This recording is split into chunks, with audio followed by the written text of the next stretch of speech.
What up, Fight World? It's your boy Ego, and I'm back with some more boxing. So it looks like they just announced it's not 100% formal, but it looks like it's pretty much a done deal. And that's for a fight between Paulie, the Magic Man Malignaggi, and Zab Super Judah. Now, I'm thrilled about this fight. I think it's a perfect fight for both fighters, especially given this point in their career. It's like both fighters are going through parallel situations. They've been in the sport for quite some time. They're both New York natives, Brooklyn to be exact. There's a new Barclays Arena that they just built in Brooklyn, and Paulie Malignaggi keeps his face out there with the Showtime commentary job. He just fought Adrian Broner, so more people got um, introduced to him if they weren't like diehard fans, didn't know who he was. Same thing with Zab Judah. Zab Judah's been around for quite some time. He's fought the Mayweathers, he's fought the Cottos, and recently fought Danny Garcia. And the thing that both fighters have in common, other than they're both from Brooklyn and they have been in the sport for a while, is the fact that even in defeat, they had valiant performances against good competition. Danny Garcia, he showed what he could do in the Lucas Matisse fight, the Amir Khan fight, and he fought Zab Judah, gave Zab Judah a tough fight, knocked Zab Judah down, had Judah hurt, and Judah showed tremendous heart, and he showed that he can be more than a 4 round fighter, like Angel Garcia was saying. So that was an impressive moment for me, seeing Zab Judah overcome like kind of his own personal demon. A lot of people say he can't go after the 4th round. He's garbage, and he showed that time and time again in the Mayweather fight. So for him to do that, even though he lost and he convincingly lost, for him to capture those championship rounds, not get so frustrated that he got knocked out or just anything dumb. Like, honestly, this is my honest opinion. Some people say I trash Amir Khan. I just give you my honest opinion. The Amir Khan fight, I don't know what it was, but I think Zab Judah was not as focused for whatever reason. Maybe he didn't train as hard. Maybe his mindset. I don't know what it was. Props to Amir Khan for doing what he did, but just arguing over a body shot, I feel like the fight could have went on, and that's the mixed bag that you get when you deal with Zab Judah. It's like you never know. He's almost bipolar inside and outside of the ring. You don't really know what you're gonna get. Um, I don't know. It's just like an assorted candy. Like you have wild berry Skittles, and if you close your eyes and then you just pour some in your hand, you don't know what the fuck flavor you're gonna get. And that's kind of what that was a horrible analogy, by the way, with the wild berry Skittles, but it's late as fuck. So I just wanted you guys to taste the rainbow. But bottom line, Zab Judah, he's like a head case. Sometimes he's mentally fragile, and you don't know what you're gonna get. You don't know what Zab is gonna show up, and I think the piss poor Zab showed up in the Mir Khan fight. That's just my opinion. I think he could have went on. I don't think he was as focused. But the Danny Garcia Zab, he seemed solid. He seemed like a contender. The Zab that fought Vernon Paris, he seemed like he was hungry. He seemed like he doesn't want his career to end in those two fights. So props to Zab Judah for even in defeat, kind of reinventing himself. Like I said, he captured those championship rounds against an undefeated fighter. Whereas you look at the Lucas Matisse fight, who somebody who was arguably undefeated because Lucas Matisse lost to Zab Judah and he lost to Devin Alexander. A lot of fans dispute those fights or those losses.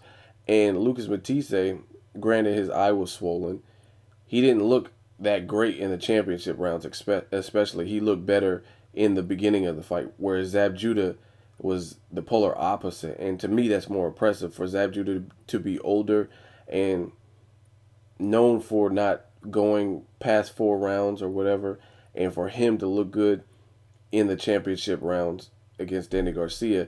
To me, that's more impressive than if he were to look good in the first 3 rounds and fall off, because that's what I've been used to seeing him do.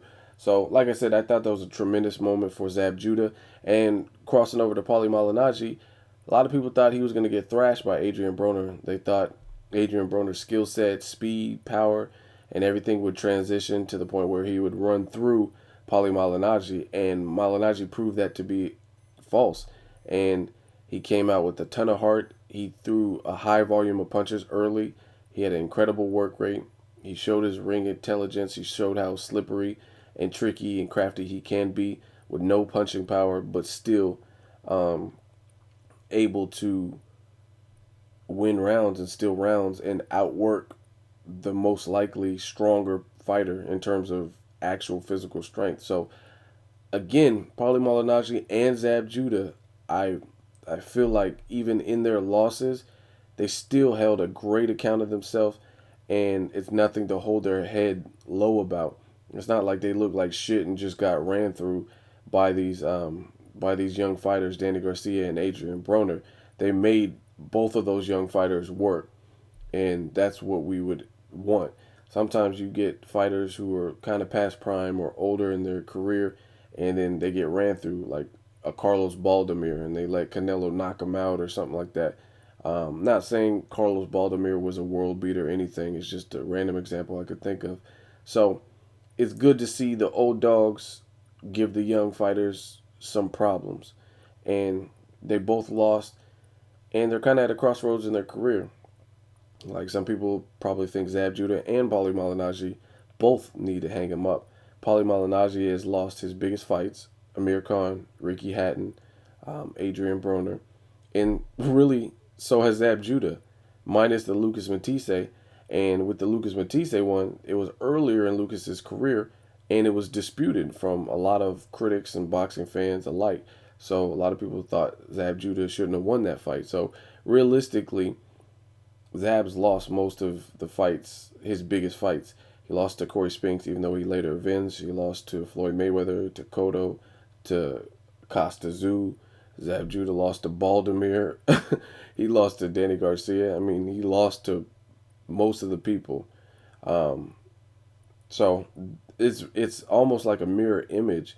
Both fighters are kind of at different times living the same situation, and they're both at a crossroads. So I'm all for this fight. I really like it. You got an athletic fighter who still has speed, who's a southpaw, who could be tricky, who has boxing ability. You don't know which version of him is going to show up, but I really liked how Zab Judah looked crisp and sharp, and even when he was hurt and wobbled, he looked pretty calm. Like I seen it on his face. He looked and composed himself very well for that given moment being hurt. He didn't look like some fighters. Shane Mosley is one that comes to mind. When Shane Mosley's getting frustrated, it shows. He wears his heart on his sleeve. If you're like tagging him with the jab like Mayweather was doing, and just hitting him with shots that rock his head back, he just looks befuddled and fucking bewildered. When Canelo was piecing him up in their fight, Shane Mosley looked frustrated, like damn, like fuck, like he looked like he was visibly frustrated. And I feel like I've seen Zab do that also, like kind of. You could tell he's frustrated in that ring just by his facial expression, his mannerism, and that kind of stuff. So to me, I was really impressed that in the Danny Garcia, he kept it together in that fight when he was hurt. He just looked like, oh fuck, okay, I'm hurt. Let's get it back together. Breathe. Like he looked like he remained calm, and I like that. I think that's amazing. So I really like this fight a lot. Zab Judah and Paulie Malignaggi. They both bring different things to the table. Like I said, Zab Judah has power in both hands. He's a southpaw, very athletic.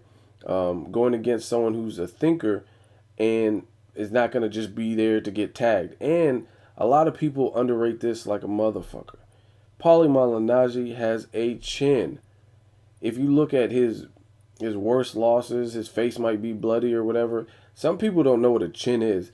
You could get dropped. You can have a bloody face. That doesn't mean you don't have a chin. You know what I mean? Because different people, their face cuts easy or swells up or whatever.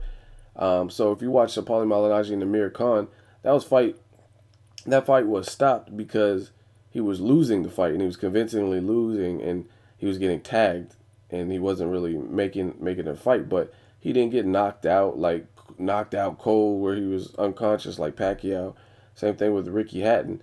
Ricky Hatton was undefeated. No, actually, I think he lost to Mayweather at the time Malignaggi fought him. But either way, Ricky Hatton, a fighter with power and whatnot.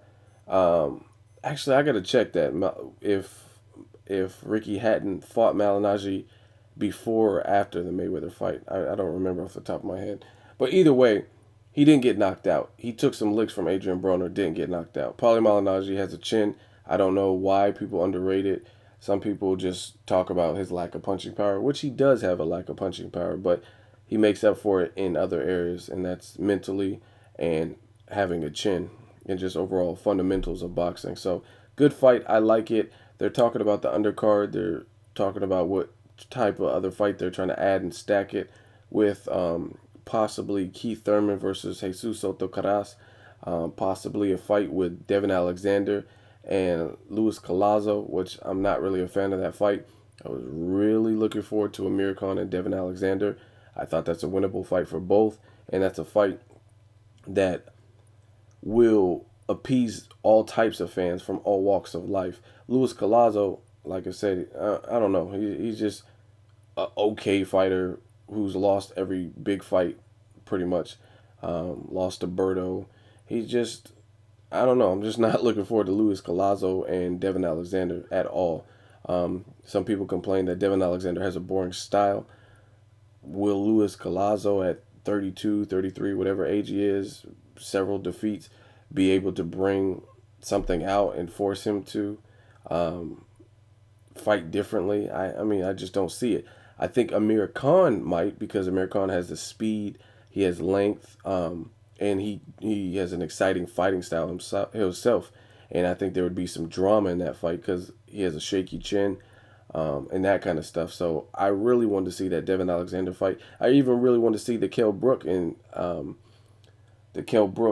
Devin Alexander fight. Luis Colazo, not really a fan. So I'm not really feeling that one. Hopefully they put Jesus Soto Caras and Keith Thurman on that card, because I'd rather see that on that card. I think that would make a more attractive card than Luis Colazo and Devin Alexander. Like I said, I'm not really a fan of that fight. So let me know what you guys think. Paulie Malignaggi versus Zab Judah. Are you excited? Man, I've never been to New York, but this is the type of fight I would like to go. I think it would be an awesome atmosphere. Two Brooklyn fighters. I would really want to go to something like this. Anyway, let me know what you guys think. As always, hate, comment, or subscribe. Till next video, it's Ego signing off.